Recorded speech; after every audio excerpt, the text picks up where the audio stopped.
الحمد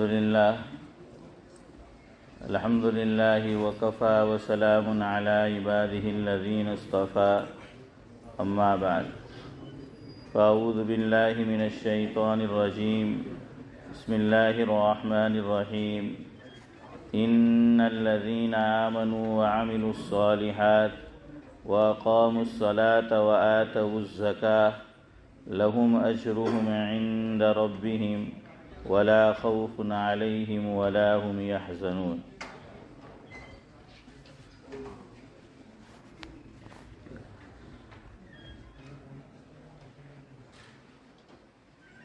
اگر ایمان سلامت ہے تو من میلا نہیں ہوتا، اگر ایمان سلامت ہے تو من میلا نہیں ہوتا، جو صدقہ بانٹتے ہیں ان کا دھن میلا نہیں ہوتا۔ اگر ایمان سلامت ہے تو من میلا نہیں ہوتا، جو صدقہ بانٹتے ہیں ان کا دھن میلا نہیں ہوتا۔ زیادہ بولنے سے تو بہتر ہے چپ رہنا، زیادہ بولنے سے تو بہتر ہے چپ رہنا، ادب کی حد میں رہنے سے سخن میلا نہیں ہوتا۔ جنہیں قرآن زبانی یاد ہیں ان کی، جنہیں قرآن زبانی یاد ہیں ان کی، لحد محفوظ رہتی ہے کفن میلا نہیں ہوتا۔ بزرگان محترم، زکوٰۃ کے تعلق سے ہی آج کی مجلس میں بھی کچھ باتیں آپ کے گوش گزار کرنی ہیں۔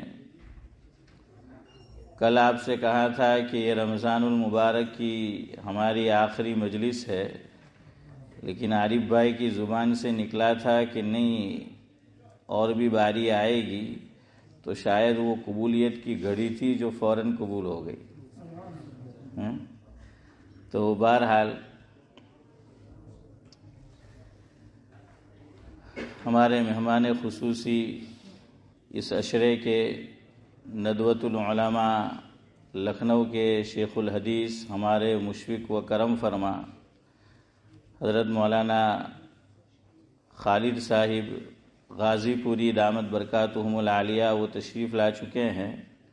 انشاءاللہ العزیز پروگرام کی ترتیب دی جائے گی اور اس کے بعد اعلان ہوگا، اور حضرت ہمارے درمیان انشاءاللہ تشریف فرما رہیں گے۔ یہ درمیانی عشرہ، تو سبھی حضرات سے گزارش ہے کہ جتنے بھی پروگرام ہو تو اس میں اپنی معمولات کو آگے پیچھے کر کے ضرور اس میں شرکت فرمائیں۔ ایک بندہ اور ایک مہمان ہمارے لیے اتنا لمبا سفر کرتے ہیں اور اتنی طویل مسافت طے کر کے ہمارے درمیان تشریف لاتے ہیں، پورا سال ان کی مشغولی رہتی ہے، اور اس کے باوجود ہماری دعوت پر لبیک کہہ کر وہ تشریف لائے، اور وہ تشریف لانے والے کوئی بھی ہو تو ہمارا اخلاقی فریضہ بنتا ہے کہ ہم اس میں بھرپور شرکت کریں جو بھی پروگرام ہو۔ اللہ تبارک و تعالی ہم تمام کو عمل کی توفیق نصیب فرمائے۔ گزشتہ کل کی مجلس میں آپ کو میں نے یہ بتایا تھا کہ زکوٰۃ کے مصارف کتنے ہیں۔ قرآن کریم نے زکوٰۃ کے 8 مصارف بیان کیے ہیں۔ اس کی مختصر تفصیل میں نے آپ کی خدمت میں پیش کی تھی۔ آج یہ بتانا ہے کہ زکوٰۃ کس پر فرض ہوتی ہے، کیا کیا شرائط ہے کہ وہ پائے جائیں تو زکوٰۃ فرض ہوگی۔ نمبر 1، مسلمان ہونا۔ جو مسلمان ہوگا ظاہری بات ہے کہ وہی اللہ تبارک و تعالیٰ کے احکام کی پابندی کرے گا، اس پر عمل کرے گا۔ تو پہلی شرط مسلمان ہونا ہے۔ دوسری شرط ہے عاقل ہونا، یعنی دماغی طور پر وہ معذور نہ ہو، دماغی صلاحیت اس کی ٹھیک ہو۔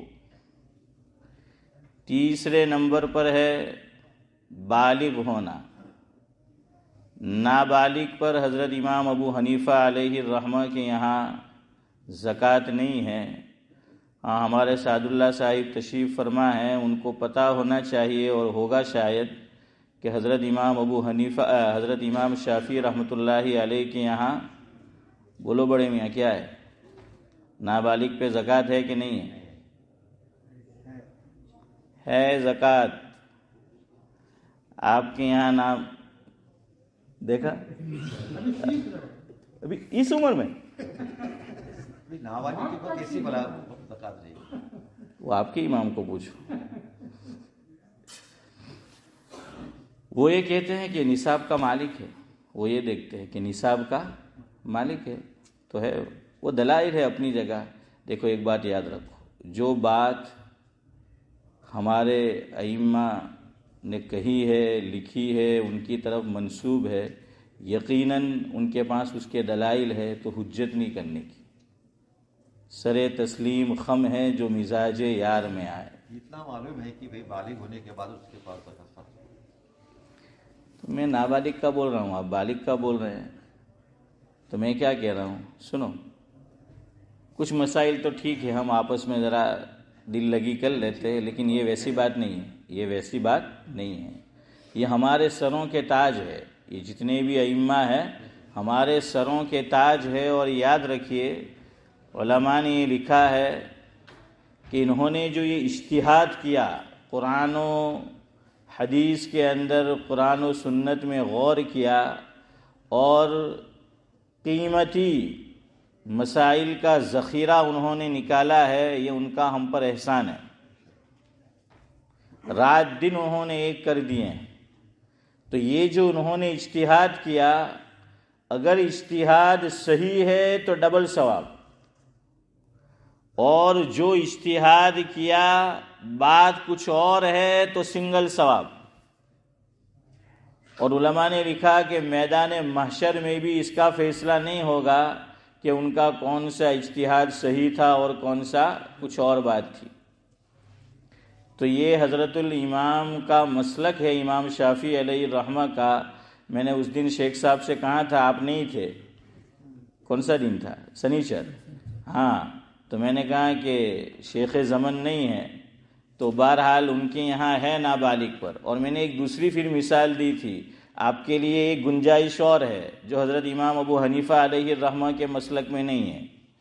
حضرت امام شافعی علیہ الرحمہ کے یہاں نابالغ اگر صاحب نصاب ہے اس پہ زکوٰۃ فرض ہے، اور جو خواتین ہیں، مائیں بہنیں ہیں، ان کے پاس جو زیورات ہے، اور زیورات وہ جو ان کے استعمال میں ہیں، تو آپ کے یہاں اس پہ زکوٰۃ نہیں ہے۔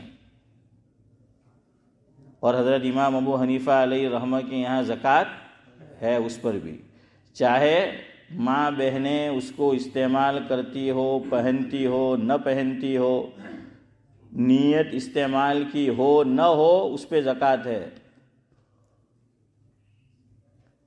تو اس لیے یہاں سے یہ بات دماغ میں بٹھا کر جاؤ کہ آپ کے یہاں نابالغ پر زکوٰۃ ہے، حجت بازی نہیں کرنے کی۔ بہرحال تو شروع سے چلے، پہلا مسلمان ہونا، دوسرا عاقل، عین الف بڑا قاف واللام۔ ہاں، ہم گجراتیوں کی تجوید صحیح نہیں ہوتی تو ہم کہتے ہیں عاقل، تو اگر آپ نے عین کی جگہ الف کر دیا اور بڑے قاف کی جگہ کاف کر دیا تو معنی کچھ سے کچھ ہو جائے گا۔ عاقل کہتے ہیں، ہاں، حضرت تھانوی رحمۃ اللہ علیہ کا ملفوظ ہے کہ خانقاہ میں دو طرح کے لوگ آتے ہیں، ایک اہل توکل ہوتے ہیں اور ایک اہل تعقل ہوتے ہیں۔ سمجھ آیا شیخ صاحب کیا معنی؟ اہل توکل کہ اللہ تبارک و تعالیٰ پر توکل کرنے والے، بھروسہ کرنے والے، اور ایک اہل تعقل یعنی ہاں، ہمارا ایک ساتھی تھا، مرحوم ہو گیا اسی ملک میں، کووڈ میں انتقال کر گیا، تبلیغی جماعت میں تھا، آپ سمجھ گئے ہوں گے، اور انتقال ہو گیا ان کا، اللہ مرحوم کو غریق رحمت کرے۔ تو یہاں 2 جگہ خانقاہ چلتی ہے، ایک لیسٹر میں اور دوسری بری میں، یعنی اور جگہ بھی ہوگی لیکن 2 جگہ مشہور ہے۔ تو مجھے کہنے لگا کہ آخری عشرہ میں تو اعتکاف میں ہوتا ہوں۔ تو میں نے پوچھا کہاں، کون سی جگہ 2 میں سے؟ تو کہنے لگا کہ ذرا مینو دیکھتا ہوں، تحقیق کرتا ہوں ہے بھائی فاروق، کہ ذرا تحقیق کرتا ہوں، جہاں کھانا اچھا ہوتا ہے وہاں جا کے اعتکاف کرتا ہوں۔ تو میں نے کہا حضرت تھانوی نے صحیح فرمایا تھا، اور شاید تیرے ہی لیے حضرت کہہ کر گئے ہوں گے ہیں کہ کچھ حضرات کیا ہوتے ہیں، اہل توکل ہوتے ہیں، خانقاہ میں آنے والے بیٹھنے والے، اور کچھ اہل تأکل ہوتے ہیں۔ تو مسلمان ہونا، عاقل ہونا، اور تیسرے نمبر پر ہے بالغ ہونا، اور چوتھے نمبر پر ہے آزاد ہونا۔ پہلے زمانے میں آپ جانتے ہیں غلام اور باندی ہوا کرتے تھے۔ اسلام پر یہ بیجا اعتراض ہے کہ اسلام نے غلامی کو رواج دیا، نہیں۔ آپ تاریخ اٹھا کر دیکھو، قرآن کریم بھی اٹھا کر دیکھو، سمجھ کر پڑھو، اسلام نے غلامی کو رواج نہیں دیا بلکہ غلامی کو ختم کیا ہے۔ اسلام نے کیا کیا ہے؟ غلامی کو ختم کیا ہے، ختم کیا ہے۔ ابھی اس کا وقت نہیں ہے ورنہ میں آپ کو مثالیں دیتا۔ ارے یہ غلاموں کا رواج تو پہلے سے چلا آ رہا ہے۔ حضرت یوسف علیہ السلام کا واقعہ آپ سب کو معلوم ہے، کیا بنا لیے گئے تھے؟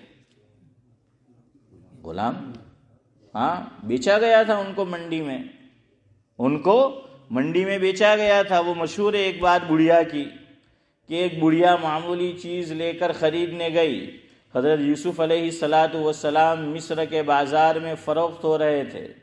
کسی نے بڑی بی سے کہا کہ بڑی بی، یہ تو لے کر جا رہی ہے معمولی چیز، اس میں یوسف علیہ السلام کو کیسے خریدے گی؟ تو کہنے لگی بڑی بی بڑی ہوشیار تھی کہ میں بھی جانتی ہوں کہ میں یوسف کو اس کے عوض میں نہیں خرید سکتی، لیکن کل جب آواز لگے گی کہ یوسف کے خریداروں میں کون تھا تو میرا بھی نام آئے گا۔ نورانی بھائی، کیا ہوگا کہ وہ میرا بھی نام آئے گا۔ گویا یہ ویسا ہی ہو گیا کہ انگلی کٹا کے شہیدوں میں نام لکھا لو تو وہ نام آ جائے گا۔ اسی لیے کہتے ہیں کہ حضرت نبی کریم صلی اللہ علیہ وسلم جب ہجرت کے لیے، صدیق اکبر رضی اللہ تعالی عنہ بھی ساتھ ہیں، نکلے ہیں، تو غار میں جا کر قیام کیا ہے۔ دشمن پیچھے ہیں، آ گئے تھے بالکل اسی دہانے پر جہاں پر حضرت نبی کریم صلی اللہ علیہ وسلم اور آپ کے یار غار حضرت صدیق اکبر رضی اللہ تعالیٰ عنہ ساتھ میں موجود ہے۔ اور کتابوں میں لکھا کہ اتنے قریب آ گئے تھے کہ اگر وہ جھک کر دیکھتے دشمن تو پاؤں نظر آ جاتے، لیکن جھک کر نہیں دیکھا انہوں نے۔ کیوں؟ مکڑی نے کیا تن لیا تھا؟ جالا تن دیا تھا۔ اور کہتے ہیں کہ کبوتری نے انڈے رکھ دیے تھے۔ یہ کوئی حدیث کی بات نہیں ہے، ویسے ہی علماء نے لکھا ہے، سمجھ آیا؟ کوئی قرآن حدیث کی بات نہیں ہے۔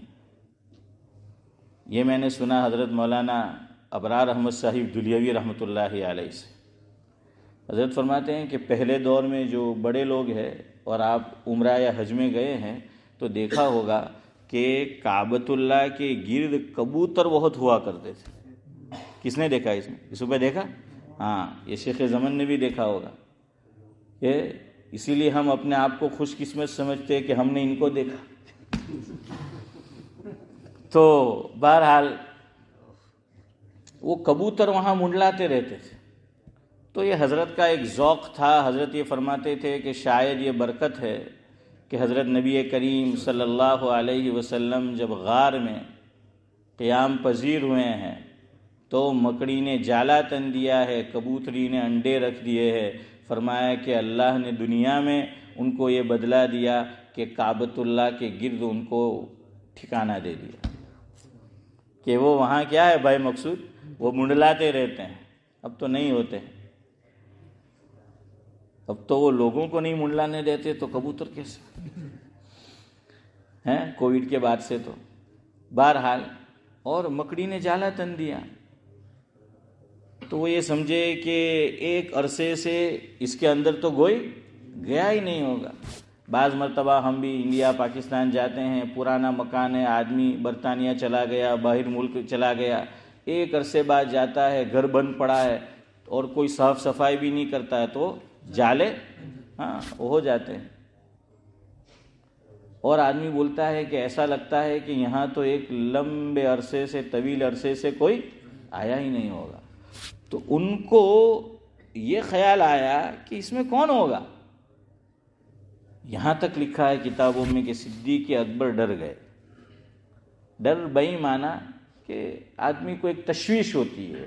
ڈر شاید صحیح لفظ نہیں، ایک تشویش لاحق ہوئی صدیق اکبر رضی اللہ تعالیٰ عنہ کو کہ اب کیا ہوگا، انہوں نے جھک کر دیکھ لیا تو ہم پکڑے جائیں گے. تو قرآن کریم کہتا ہے، اس کو یوں تعبیر کیا اللہ رب العزت نے کہ حضور اکرم صلی اللہ علیہ وسلم کی زبان مبارک سے اس موقع پر نکلا کہ لا تحزن ان اللہ معنا، لا تحزن ان اللہ معنا، کہ یار غار اور صدیق اکبر تو غم نہ کر، فکر نہ کر، خوف نہ کر، تشویش کو اپنے اوپر لاحق نہ کر. بے شک اللہ کی ذات ہمارے ساتھ ہے، ہماری حفاظت کرنے والی ہے. تو کہا کہ جس اللہ نے اب تک ہماری حفاظت کی ہے وہ یہاں بھی ہماری حفاظت کرے گی. تو بہرحال میں یہ کہہ رہا تھا کہ حضرت یوسف علیہ السلام کہ خریداروں میں نام آ جائے تو کہتے ہیں کہ اس لیے مکڑی نے بھی یہ کام کیا، کبوتری نے بھی، کہ اللہ تبارک و تعالیٰ کے یہاں جب یہ کہا جائے گا کہ میرے محبوب کی کن کن لوگوں نے حفاظت کی تھی سفر ہجرت میں، تو ہمارا بھی نام آ جائے، ہماری خدمت بھی کیا ہے شمار ہو جائے. بہرحال تو آزادی یہ اسلام نے دی ہے، غلامی سے نکالا ہے لوگوں کو. تو پہلی شرط مسلمان ہونا، دوسری شرط عاقل ہونا، تیسری شرط بالغ ہونا اور چوتھی شرط آزاد ہونا. ہمارے ایک بزرگ پاکستان میں کراچی میں ہوتے ہیں، اب تو تشریف نہیں لاتے، ان کی سرنیم ہے آزاد. نام تھا مولانا فیض اللہ. حضرت نے خود مجھے سنایا، مفہوم ہے کہ میں مانچسٹر پہنچا تو وہاں پر ہمارے ایک بزرگ ہوا کرتے تھے، اللہ کو پیارے ہو گئے، علامہ خالد محمود صاحب نور اللہ مرقدہ. ایک پروگرام تھا، جلسہ تھا، حضرت کا بھی بیان تھا اس میں. تو حضرت مولانا فیض اللہ صاحب نے پوچھا کہ حضرت کتنی دیر بات کرنی ہے، آپ بتا دیجئے. تو علامہ خالد محمود صاحب رحمۃ اللہ علیہ نے فرمایا آپ اپنی سرنیم کی طرح آزاد ہو، آپ کو جتنی دیر بیان کرنا ہے آپ جو ہیں وہ کرو، آپ اپنی سرنیم کی طرح کیا ہو، آزاد ہو. تو کتنے نمبر ہو گئے گل حمید؟ 4. اور 5ویں نمبر پر ہے مالک ہونا، اور یہی آپ کو سمجھایا تھا. اور ملکیت 2 قسم کی ہے، ایک تام اور دوسری ناقص. ناقص کا معنی ادھوری ملکیت اور تام کا معنی پوری ملکیت، کہ آدمی مالک بھی ہے، قبضہ بھی ہے اور تصرف کا اس سے حق بھی حاصل ہے. آگے چلیے. نمبر 6، مال نامی ہو. کس مال پر زکوٰۃ آئے گی؟ یاد رکھو کہ وہ مال کیا ہو، مال نامی ہو. مال نامی کا مطلب کہ وہ بڑھنے والا ہو. وہ مال کیا ہو، بڑھنے والا ہو. وہ مال بڑھنے والا ہوگا تو اس کے اوپر زکوٰۃ آئے گی. تو 6 باتیں ہو گئی. 7ویں بات وہ جو مال ہو حاجت اصلیہ سے فارغ ہو. حاجت اصلیہ میں آپ کو سمجھاؤں گا ابھی، لیکن یاد رکھو کہ مال کیسا ہونا چاہیے عارف بھائی؟ حاجت اصلیہ سے فارغ ہونا چاہیے. فارغ کا معنی سمجھے؟ چلے حضرت تھانوی کا ملفوظ سنیں. حضرت فرماتے ہیں کہ ایک بنیا تھا، بڑا مالدار تھا، بڑا اللہ نے مال دے رکھا تھا. تو کسی کو بہت مال اللہ نے دے رکھا ہو تو کیا کہتے ہیں؟ یہ فارغ البال ہے. کیا بولتے ہیں؟ کہ بہت کچھ دیا ہے، اس کو جاب کرنے کی کیا ضرورت ہے، کچھ نہیں، فارغ البال ہے. اور اس کے یہاں بال نہیں تھے. تو حضرت تھانوی کو کسی نے فرمایا کہ حضرت اس کو بڑا دیا ہے اللہ نے، یہ فارغ البال ہے. کہاں جی دکھ رہا ہے فارغ البال ہے. کیا ہے؟ فارغ البال ہے امتیاز بھائی، کہ بال نہیں ہے، فارغ البال ہے. تو حاجت اصلیہ سے مال کا زائد ہونا، زیادہ ہونا. حاجت اصلیہ کس کو کہتے ہیں؟ کہ زندگی گزارنے کے لیے جن چیزوں کی ہمیں ضرورت ہوتی ہے کہ جس کے بغیر زندگی گزارنا محال اور مشکل ہو. حاجت اصلیہ کس کو کہتے ہیں؟ حاجت یعنی ضرورت. حاجت کا کیا معنی؟ ضرورت. اصلیہ یعنی جس کے بغیر چارہ نہیں ہے. تو وہ دو قسموں پر ہوتی ہے. تو جن چیزوں کی ضرورت ہے وہ حاجت اصلیہ میں آئے گا. مثال لے لو، مکان. مکان انسان کی کیا ہے؟ ضرورت. ایک آدمی کا مکان ہے، اس میں وہ رہ رہا ہے اور کروڑوں روپیہ اس کی اس کی مالیت ہے، کروڑوں روپیہ، لیکن وہ اس کے استعمال کے لیے ہیں. تو وہ جس مکان میں رہ رہا ہے اور اس مکان کی ویلیو جاوید بھائی کیا ہے؟ کروڑوں روپیے ہے، پھر بھی اس کی مالیت پر زکوٰۃ نہیں آئے گی جب تک کہ وہ اس کو بیچ نہ دے. سمجھ آیا؟ کیوں؟ وہ چیز اس کی کیا ہے شبیر چچا؟ ضرورت کی ہے وہ چیز. تو اس کی ضرورت کی چیز ہے، وہ اس پہ زکوٰۃ نہیں آئے گی. نمبر 2، اس ملک میں کار. حضرت مولانا جمیل احمد تھانوی رحمۃ اللہ علیہ کے ملفوظات میں ہے، مفہوم ہے. حضرت لاہور میں ہوتے تھے، ان کو کوئی جان پہچان والا کب سے دعوت دے رہا تھا کہ کراچی تشریف لائیے، کراچی تشریف لائیے. حضرت کراچی تشریف لے گئے اور ہر جگہ ہنگامی ملاقات. چند دن کے لیے تشریف لائے تھے، کبھی یہاں کبھی وہاں، کبھی ادھر کبھی ادھر ہیں.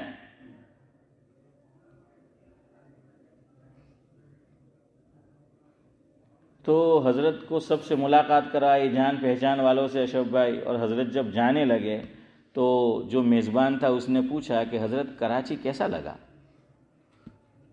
آپ کے کیا تاثرات ہیں؟ آج کل لوگ کہتے ہیں، بلاتے ہیں، مدعو کرتے ہیں کہ پلیز جاتے ہوئے کیا دے جانا؟ فیڈ، ہاں ہے نا زکریا، فیڈ بیک دے جانا. تو سب کو فیڈ بیک چاہیے آج. تو انہوں نے اشرف بھائی کیا ہے فیڈ بیک مانگا حضرت مولانا جمیل احمد تھانوی رحمۃ اللہ علیہ سے. حضرت نے فرمایا کہ بھائی ہمارا لاہور اچھا ہے، تمہارے کراچی کا تم مجھے پوچھ رہے ہو کہ تاثر. فرمایا کہ کراچی میں اگر کوئی آدمی آئے اور سب سے ملاقات کرنی ہو، جان پہچان والوں سے، رشتہ داروں سے، 2 چیزوں کی ضرورت ہے. ایک وہ بیکار ہونا چاہیے اور دوسرا باکار ہونا چاہیے. کیا ہونا چاہیے؟ بیکار ہونا چاہیے یعنی فارغ ہے، اور دوسرا باکار ہونا چاہیے یعنی اس کے پاس کیا ہو؟ کار ہو. تو 2 چیزیں ہو تو کراچی گھوما جا سکتا ہے ہاشم بھائی، اور سب سے ملا جا سکتا ہے. تو یہاں پر کار ضروری ہے. اب کسی کے پاس لاکھوں پاؤنڈ مالیت کی کار ہے. اب یہاں دیکھنا ہمارا ڈبل اسٹینڈرڈ ہے، خود کے لیے تو اچھی سے اچھی گاڑی رکھیں گے. بھائی تیرا گزارا بھی تو ہونڈا سیوک سے ہو سکتا ہے، یا پھر کیا مائکرا بولتے ہیں، ہاں اس سے جو ہے ہو سکتا ہے. لیکن اپنے لیے کیا کریں گے اسماعیل بھائی؟ ہاں اللہ نے مال دے رکھا ہے تو ایک سے ایک آؤڈی جو ہیں وہ خریدیں گے، لیموزین جو ہے خریدیں گے. اب تو وہ کیا کہتے ہیں مرسیڈیز، اور اس کا تو کوئی ویلیو ہی نہیں رہا اب تو. ہاں اس کا تو کوئی ویلیو نہیں رہا. BMW اس پہ زکوٰۃ آئے گی؟ نہیں آئے گی. ہاں بیچ دے گا اور رقم ہے تو آئے گی، ورنہ نہیں آئے گی. کیوں؟ یہ حاجت اصلیہ میں اس کی ضرورت ہے. تیسری مثال، ایک آدمی کی اپنی دکان ہے، وہ دکان چلاتا ہے. اب جو دکان ہے اس کی ویلیو بھی ہزاروں پاؤنڈ، لیکن اس کی ضرورت ہے، یہ وہ دکان چلاتا ہے، اس میں اس دکان کی مالیت پر زکوٰۃ نہیں آئے گی. کیوں نہیں آئے گی؟ ارے بولو. اب آپ لوگ بھی ایسے جواب دیتے ہیں کہ وہ شاعر نے کہا ہے کہ پتہ نہیں جنوں میں بک رہا ہوں کیا کیا، پتہ نہیں جنوں میں بک رہا ہوں کیا کیا، خدا کرے کچھ نہ سمجھے کوئی ہے. تو آپ اس طرح مجھے جواب دے رہے ہو. صحیح بولو کیا ہے، کیوں نہیں ہے؟ حاجت اصلی کیا ہے؟ ضرورت کی، وہ اس کی چیز ہے. ہاں وہ بیچ دے گا دکان کو تو کیا آئے گی؟ زکوٰۃ جو ہے وہ آئے گی اس کے اوپر، وہ جب بیچے گا اس وقت، لیکن ابھی نہیں آئے گی. ہاں جو مال اس کی دکان میں پڑا ہے اس پہ زکوٰۃ ہے، لیکن دکان کی مالیت پہ نہیں ہے. دکان میں جو مال ہے اس پہ زکوٰۃ ہے. کپڑے،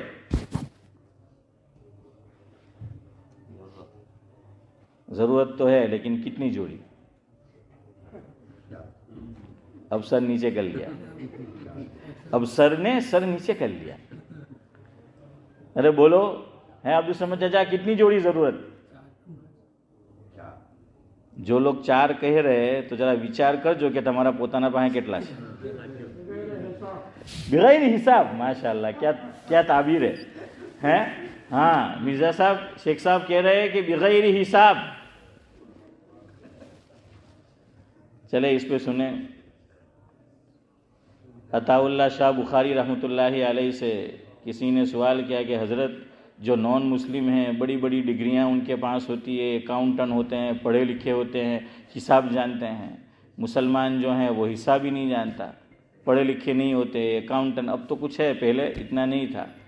تو خیر یہ ایک اور انداز کا جواب ہے. اس کا غلط مطلب مت لینا کہ تعلیم نہیں حاصل کرنی چاہیے، اکاؤنٹنٹ نہیں بننا چاہیے. حضرت نے فرمایا کہ کوئی بات نہیں، مسلمان یہاں بھی بے حساب وہاں بھی بے حساب. کیا فرمایا عطا اللہ شاہ بخاری رحمۃ اللہ علیہ نے اس پہ؟ کیا فرمایا؟ مسلمان یہاں بھی بے حساب اور وہاں بھی بے حساب. تو ہمارے شیخ صاحب فرما رہے ہیں کہ بے حساب. جوڑی کتنے کپڑے ہونے چاہیے؟ لوگ 4 کہہ رہے. ابھی ماضی قریب میں ایک بڑے مفتی صاحب گزرے ہیں پاکستان میں، جن کا ادارہ بھی ہے کراچی میں، ناظم آباد میں، جامعۃ الرشید، اور ان کی فتاوی کی کتاب ہے احسن الفتاوی. تو صاحب احسن الفتاوی حضرت مولانا مفتی رشید احمد صاحب لدھیانوی نور اللہ مرقدہ نے یہ لکھا ہے ان کے فتاوی میں کہ جس کے پاس 6 جوڑی سے زیادہ کپڑے ہو اس پہ بھی زکوٰۃ آئے گی. હવે આપણે બધા આપણું બૈરાને જઈને ઘેર કપડા જો હે, હા આપણા કરતા ડબલ એ લોકો પાસે.